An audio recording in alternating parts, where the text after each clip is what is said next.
सुदूर शहर में, जहां रेगिस्तान की सुनहरी रेत और हरे भरे बागों का मेल एक अनोखा नजारा पेश करता था, वहां एक व्यापारी रहता था जिसका नाम था नूरुद्दीन। नूरुद्दीन का कारोबार दूर दूर तक फैला हुआ था। उसका माल समुद्र पार करता, विदेशी बाजारों में बिकता और सोने चांदी की तरह चमकता। उसकी हवेली शहर की सबसे शानदार इमारत थी, जिसके दरवाजों पर नक्काशी थी और दीवारें रंग बिरंगे पत्थरों से जड़ी थीं। हवेली के अंदर हर सुख सुविधा थी, नौकर चाकर हर समय हाजिर रहते थे और धन दौलत की कोई कमी नहीं थी। नूरुद्दीन की 2 बेटियां थीं। बड़ी बेटी का नाम था सायरा और छोटी का नाम था नाजिया। दोनों बहनें सुंदर थीं, लेकिन उनके दिल में एक अजीब सी खामोशी और अकड़ थी। जब वे छोटी थीं, उनकी मां का देहांत हो गया था। नूरुद्दीन को अपनी पत्नी की मृत्यु का गहरा सदमा लगा था। उसने कभी दूसरी शादी नहीं की, क्योंकि उसे डर था कि सौतेली मां उसकी बेटियों के साथ अच्छा व्यवहार नहीं करेगी। उसने अपनी सारी जिंदगी अपनी बेटियों को सुख देने में लगा दी, लेकिन जैसा कि अक्सर होता है, जरूरत से ज्यादा लाड प्यार ने बेटियों को बिगाड़ दिया। सायरा और नाजिया को हर चीज की आदत थी। अगर उन्हें कुछ पसंद नहीं आता तो वे नौकरों पर चिल्लाती, सामान फेंक देती और कभी कभी तो हाथ भी उठा देती। सायरा में थोड़ी सी शर्म थी, लेकिन नाजिया की जिद और बदतमीजी की कोई सीमा नहीं थी।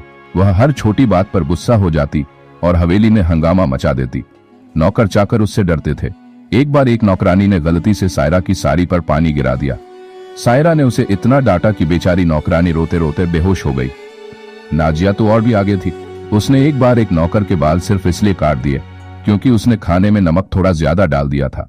नूरुद्दीन जब भी व्यापार के सिलसिले में घर से बाहर जाता, वह अपनी बेटियों के लिए कीमती तोहफे लाता।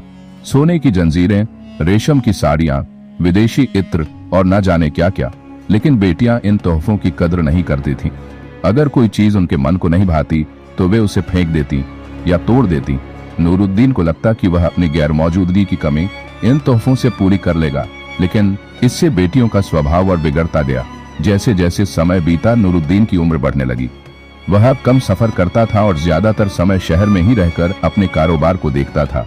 घर में ज्यादा समय बिताने के कारण उसे अपनी बेटियों के स्वभाव की असलियत पता चली। वह यह देखकर परेशान हो गया कि उसकी बेटियां न सिर्फ जिद्दी और स्वार्थी थीं, बल्कि उनके व्यवहार ने पूरे शहर में उनकी बदनामी कर दी थी। लोग उनकी हवेली में आने से डरते थे। नौकरों की हालत ऐसी थी कि वे हर समय डर के साए में रहते थे। नूरुद्दीन ने सोचा कि अब समय आ गया है कि वह अपनी बेटियों की शादी कर दे। वह चाहता था कि उसकी बेटियां एक अच्छा घर और पति पाएं, ताकि उसकी चिंता कम हो। लेकिन यह काम आसान नहीं था। सायरा और नाजिया की बदतमीजी के किस्से शहर में मशहूर थे। फिर भी नूरुद्दीन के धन दौलत के कारण रिश्ते आने शुरू हुए, लेकिन दोनों बहनें हर रिश्ते में कमी निकाल देती। कोई लड़का उन्हें छोटा लगता तो किसी की शक्ल अच्छी नहीं लगती, किसी की नाक पतली होती तो किसी की आंखें छोटी। हर रिश्ते को वे हंसी मजाक में उड़ा देती। कई रिश्तों के ठुकराए जाने के बाद आखिरकार सायरा की शादी एक अच्छे घराने के लड़के इमरान से हो गई। इमरान एक सौम्य और समझदार युवक था जो नूरुद्दीन का बहुत सम्मान करता था। सायरा की शादी के बाद नूरुद्दीन को थोड़ी राहत मिली, लेकिन नाजिया की चिंता अब भी बनी हुई थी। नाजिया का स्वभाव दिन ब दिन और बिगड़ता जा रहा था। वह किसी की नहीं सुनती थी, न अपने पिता की, न नौकरों की। उसकी उम्र अब 28 साल की हो चली थी और नूरुद्दीन को डर था कि अगर उसने जल्दी कुछ नहीं किया तो नाजिया का भविष्य अधर में लटक जाएगा। नूरुद्दीन का एक पुराना दोस्त था, अहमद और नूरुद्दीन ने मिलकर कई सालों तक कारोबार किया था। अहमद की मृत्यु के बाद उसका बेटा हसन कारोबार संभाल रहा था। हसन एक नेक दिल, मेहनती और समझदार युवक था। वह नूरुद्दीन को अपने पिता की तरह मानता था और उसका बहुत सम्मान करता था। हसन ने नूरुद्दीन की परेशानी को देखा और महसूस किया कि वह अपनी बेटी नाजिया के स्वभाव से बहुत दुखी है। एक दिन हसन ने नूरुद्दीन से कहा, चाचा, मैं आपकी बेटी नाजिया से शादी करना चाहता हूँ। नूरुद्दीन हैरान रह गया। उसने कहा, बेटा, तुम एक अच्छे इंसान हो। मैं नहीं चाहता कि तुम मेरी बेटी के साथ शादी करके अपनी जिंदगी बर्बाद कर लो।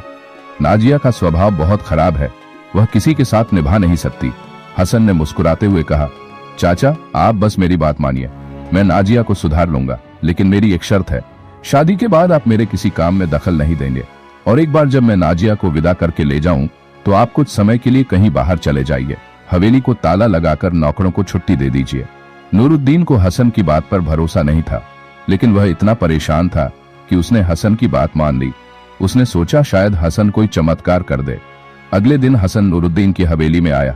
उसने पहले से ही काजी और 2 गवाहों को बुला लिया था। नूरुद्दीन ने नाजिया को बुलाकर कहा, बेटी, आज एक अच्छा लड़का तुम्हें देखने आ रहा है, जरा तमीज से पेश आना। नाजिया को गुस्सा आया।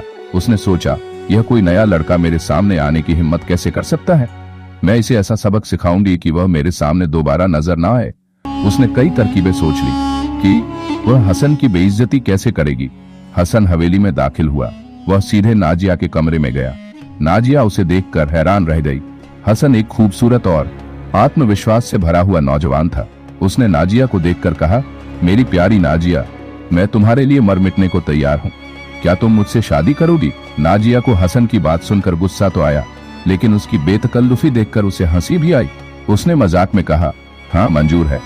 वह सोच रही थी कि वह हसन को और परेशान करेगी, लेकिन हसन ने उसकी बात को गंभीरता से लिया। वह चिल्लाया, मंजूर है, मंजूर है, और दौड़कर बाहर चला गया। बैठक में बैठे काजी और गवाहों ने नाजिया की आवाज सुनी थी। काजी ने तुरंत निकाह पढ़ दिया। नाजिया को कुछ समझ नहीं आया। इससे पहले कि वह कुछ कह पाती, हसन ने नूरुद्दीन से कहा, चाचा, अब आप अपनी बेटी को विदा कीजिए और हवेली को ताला लगाकर कहीं बाहर चले जाइए। हसन नाजिया को लेकर हवेली से बाहर आया। बाहर एक पुराना सा तांगा खड़ा था। हसन ने नाजिया को तांगे पर बिठाया और कहा, मेरी प्यारी, यह तांगा तुम्हारे शाही ठाठ के लिए काफी नहीं है, लेकिन अभी के लिए यही सही है। नाजिया को कुछ समझ नहीं आ रहा था। वह डर रही थी कि कहीं हसन कोई पागल तो नहीं। उसने चुप रहना ही बेहतर समझा। तांगा चलता हुआ एक छोटे से मकान के सामने रुका। मकान पुराना था, जिसमें सिर्फ 2 छोटे कमरे थे। खिड़कियों पर सलाखें थीं और आसपास कोई दूसरा घर नहीं था। कमरे में एक साधारण सा पलंग था, जिस पर एक पुरानी चादर बिछी थी। कोने में एक मटकी और एक गिलास रखा था। कोई पंखा नहीं था और गर्मी से कमरा तप रहा था। हसन ने कहा, मेरी प्यारी, तुम यहाँ आराम करो, मुझे एक जरूरी काम से जाना है। यह कहकर वह दरवाजा बंद करके चला गया। बाहर से ताले की आवाज आई। नाजिया अकेली रह गई। वह उस साधारण कमरे को देखकर हैरान थी। उसकी हवेली के ऐशो आराम की तुलना में यह जगह जेल जैसी थी। उसने सोचा, यह सब क्या हो रहा है? मेरे पिता कहाँ हैं? नौकर कहाँ है? लेकिन कोई जवाब नहीं था। नाजिया को भूख लग रही थी। उसने मटकी से पानी पिया, लेकिन खाने को कुछ नहीं था। गर्मी से उसका बुरा हाल था। उसने एक पुराना पंखा देखा जो दीवार पर टंगा था। उसने उसे चलाने की कोशिश की, लेकिन कुछ ही मिनटों में उसके हाथ में छाले पड़ गए। वह थककर पलंग पर बैठ गई और रोने लगी। उसने कभी ऐसी जिंदगी नहीं देखी थी। रात हो गई। कमरे में अंधेरा छा गया। नाजिया ने टटोलकर एक लालटेन जलाई। पीली रोशनी में कमरा और डरावना लग रहा था। भूख से उसका पेट चिल्ला रहा था। वह सोच रही थी, यह सब एक बुरा सपना है। मैं जल्दी ही अपनी हवेली में वापस जाऊंगी। लेकिन रात बीत गई और कोई नहीं आया। सुबह हसन एक मिट्टी के बर्तन में चाय और 2 सूखी रोटियां लेकर आया। उसने कहा, सुबह मुबारक हो मेरी प्यारी, मैं तो भूल ही गया था कि तुम्हें रात को खाना नहीं मिला। ये लो, नाश्ता करो। नाजिया का मन तो चाहता था कि वह रोटियां हसन के मुंह पर मार दे, लेकिन भूख ने उसे मजबूर कर दिया। उसने चुपचाप रोटियां खाईं। आंखों से आंसू टपक रहे थे। उसने कभी ऐसी सादगी भरी जिंदगी नहीं देखी थी। हसन ने कहा, मुझे फिर से जाना होगा, शाम को मिलते हैं। यह कहकर वह ताला लगाकर चला गया। नाजिया अकेली रह गई। उसने सोचा, यह आदमी पागल है, मुझे यहाँ से निकलना होगा। लेकिन दरवाजा बंद था और खिड़कियों में सलाखें थीं। वह मजबूर थी। तीसरे दिन हसन फिर आया। इस बार वह अपने साथ एक पुराना सा डिब्बा लाया जिसमें कुछ कपड़े थे। उसने कहा, मेरी प्यारी, मैं कितना भुलक्कड़ हूँ, तुमने 3 दिन से कपड़े नहीं बदले। यह लो, इनमें से कुछ पसंद कर लो। नाजिया ने डिब्बा खोला। उसमें कुछ साधारण से कपड़े थे। उसने एक रेशमी साड़ी की तरफ देखा, लेकिन हसन ने कहा, यह तुम्हारे लिए नहीं है। ये लो, ये सादी सी सलवार कमीज तुम्हारे लिए ठीक रहेगी। नाजिया ने बिना कुछ कहे कपड़े पहन लिए। वह अब पूरी तरह से हसन के इशारों पर चल रही थी।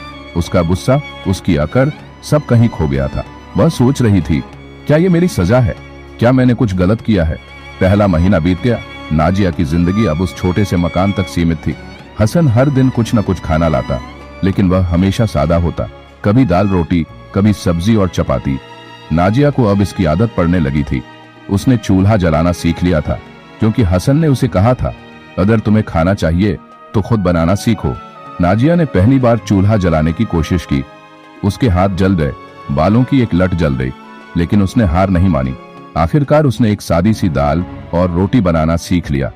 हसन ने उसकी तारीफ की, वाह, मेरी प्यारी तुम तो कमाल हो। नाजिया को हसन की तारीफ सुनकर अजीब सा लगा। उसे समझ नहीं आ रहा था कि वह हसन से नफरत करे या उसकी बात माने, लेकिन एक बात तय थी, उसका गुस्सा और अकड़ धीरे धीरे कम हो रहा था। दूसरे महीने में हसन ने एक बूढ़ी नौकरानी को मकान में भेजा। नौकरानी का नाम था फातिमा। फातिमा बहुत सौम्य और दयालु थी। वह नाजिया को खाना बनाना सिखाती और उसे घर के छोटे मोटे काम करने में मदद करती। नाजिया को अब फातिमा की बातें अच्छी लगने लगी थीं।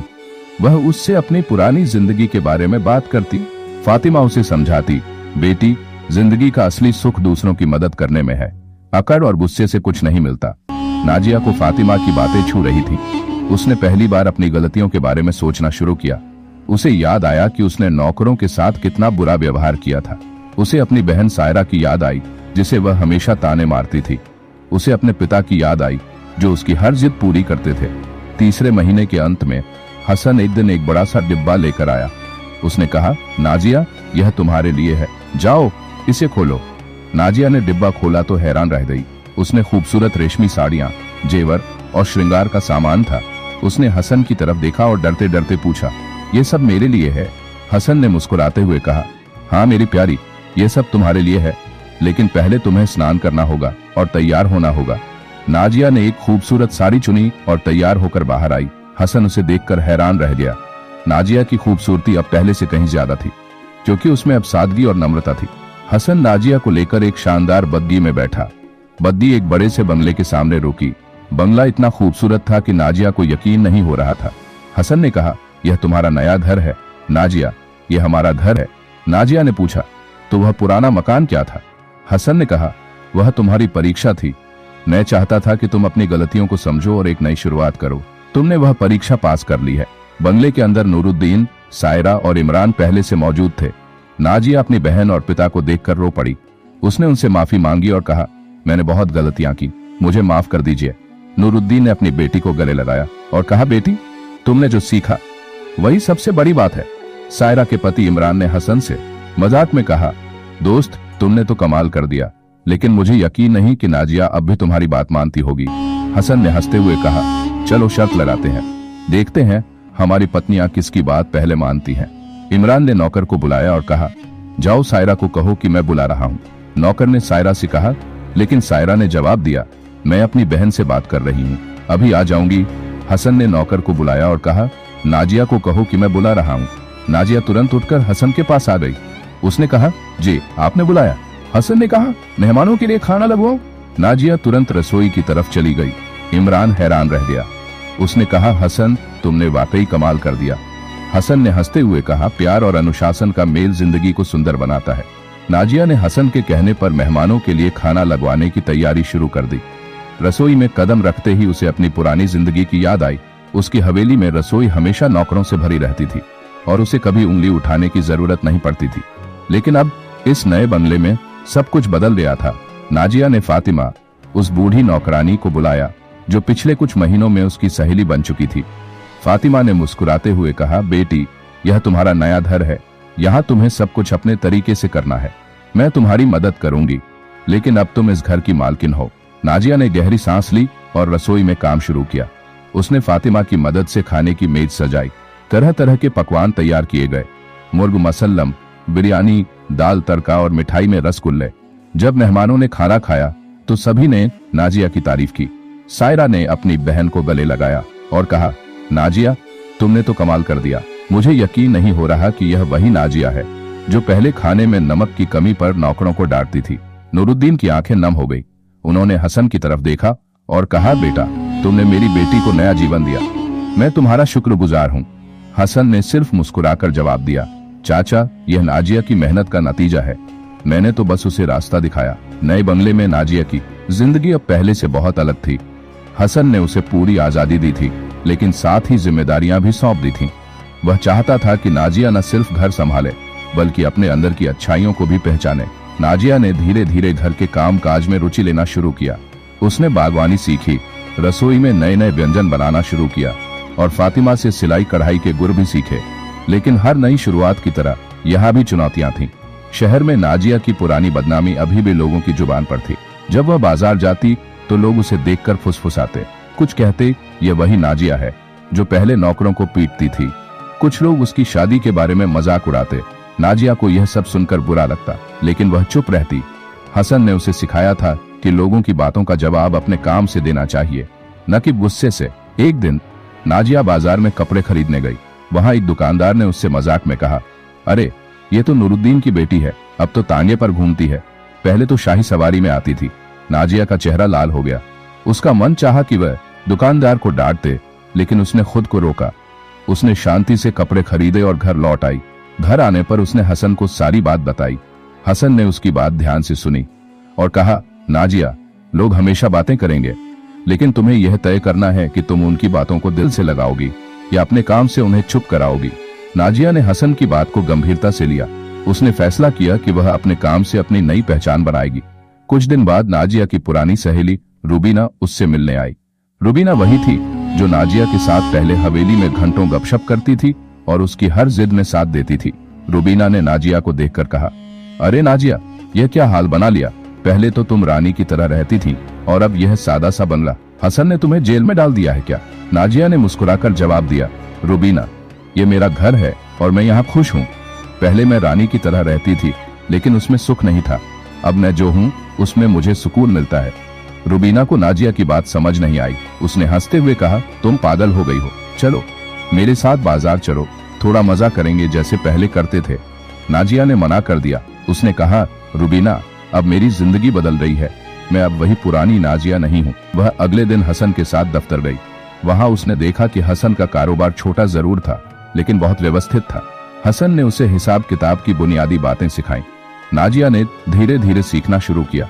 पहले तो उसे बहुत मुश्किल लगी, लेकिन हसन की मदद और फातिमा की सलाह ने उसे हिम्मत दी। कुछ हफ्तों बाद नाजिया ने न सिर्फ हिसाब किताब संभालना सीख लिया, बल्कि उसने दफ्तर में कुछ नए विचार भी सुझाए।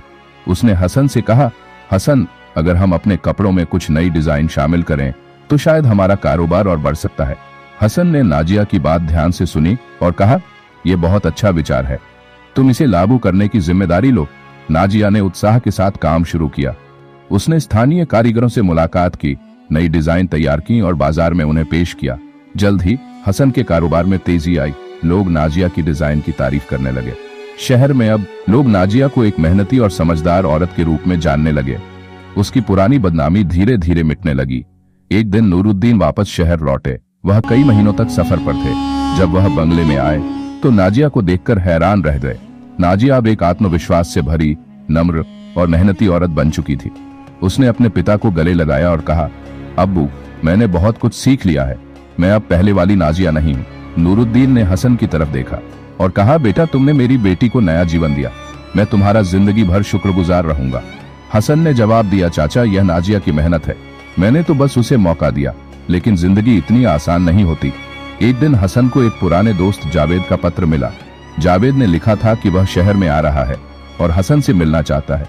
जावेद और हसन बचपन के दोस्त थे, लेकिन जावेद का स्वभाव हमेशा से थोड़ा लापरवाह था। जब जावेद शहर आया तो उसने हसन और नाजिया को अपने साथ एक दावत में बुलाया। दावत में शहर के कई बड़े लोग मौजूद थे, लेकिन सबसे बड़ा सबक मुझे मेरी गलतियों ने सिखाया। मैंने सीखा कि जिंदगी का असली सुख दूसरों की मदद करने और अपने दिल को साफ रखने में है।